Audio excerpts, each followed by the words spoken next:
Hello viewers, আসসালামু আলাইকুম। এই তো আমি আজকে একটা আবার রেসিপি নিয়ে এসেছি বাচ্চাদের নাস্তার জন্য। এটা অবশ্য একটা কেক হবে, কিন্তু কেকটা ফ্রাই করে করব, এটা স্টিম করব না।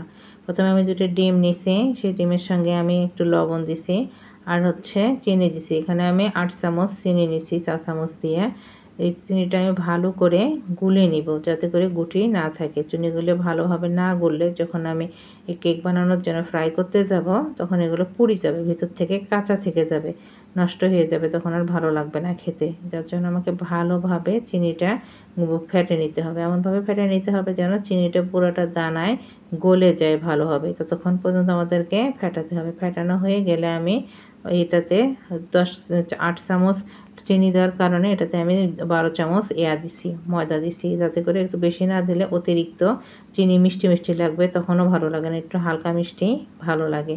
সঙ্গে গুঁড়ো দুধ দিছি এবং এটাতে আমি খাওয়ার সোডা ব্যবহার করছি, বেকিং সোডা যাকে বলে। এটাতে আমি কোনো দেইনি, বেকিং পাউডার দিইনি, শুধু বেকিং সোডা ব্যবহার করছি এবং এটা ভালোভাবে নেড়ে নিচ্ছি।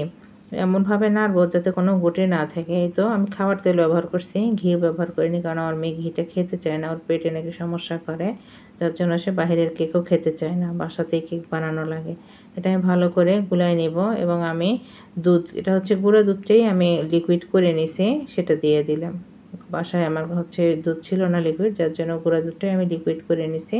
এটা ভালোভাবে ব্যাটারটাকে তৈরি করে নেব। আমার বাসায় ভ্যানিলাও আজকে ছিল না, যার জন্য আমি এটাতে লেবু ব্যবহার করছি, কিন্তু এটা স্কিপ হয়ে গেছে, ভিডিওতে আসে নাই আর কি নিতে পারি নাই, মনে নেই আমার। এটা ভালোভাবে নেড়ে নিতে হবে, এত ভালোভাবে নাড়তে হবে যাতে করে ডোটা একটু পাতলা টাইপ হয়। যেরকম আমরা কেক বানাই তার থেকে হালকা একটু পাতলা হলে এই ব্যাটারটা সুবিধা হয় বানানোর জন্য, তখন ফুলে ফুলে ওঠে, একদম ফুলে গোল গোল হয়ে ফুলে উঠবে। আপনারা একসঙ্গে অনেক কয়টাও ভাজতে পারেন, আবার একটাও ভাজতে পারেন। আমি ছোটো কড়াইয়ে ভাজছি, তার জন্য একটা একটা করেই ভাজছি, অল্প তেল দিয়ে ভাজছি। এই তো আমি প্রথমে একটা দিলাম, দেখেন কত সুন্দরভাবে ফুলে উঠবে, একদম আপনারা ভাবতেই পারবেন না যে এইভাবে এটা ফুলে উঠবে। আমি প্রথমে ভাবছিলাম হয়তো হবে না, কিন্তু পরে দেখলাম যে না, অসম্ভব সুন্দর হয়েছে। এই দেখেন কত সুন্দর হয়ে ফুলে উঠছে, দেখে মনে হচ্ছে যে একদম পারফেক্ট। চামচ দিয়ে চাপ দেওয়ার সঙ্গে পুশ করে ঢুকে গেছে, মনে হচ্ছে যেন তুলার মতো ঢুকে গেছে। যেরকম আমরা ছোট ছোট কেকগুলো বানিয়ে যে বিক্রি হয়, যেগুলো আমরা খাই, ঠিক সেই রকম হয়ে গেছে। এই তো পরেরটা একটু বড় সাইজ দিয়েছি, ভাবলাম যে দেরি হয়ে যাচ্ছে, যেহেতু রাতের বেলা সন্ধ্যাবেলা করতেছি, আবার এখন একটু খাবে, পরে আবার রাতে ভাত খাবে, যার জন্য অনেক তাড়াহুড়ার কারণে পরে বড় বড় করে ভেজে ফেলছি।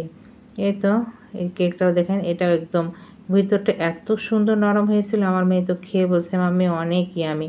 আসলে প্রতিদিন বাচ্চারা একই রকম খাবার খাইতে খাইতে বিরক্ত হয়ে যায়, তাই একই জিনিস একটু ডিফারেন্ট করে দিলে বাচ্চারাও খেতে মজা পায়, আমারও নিজেরও তৃপ্তি লাগে। তাই জন্য বিভিন্ন রকম আইটেম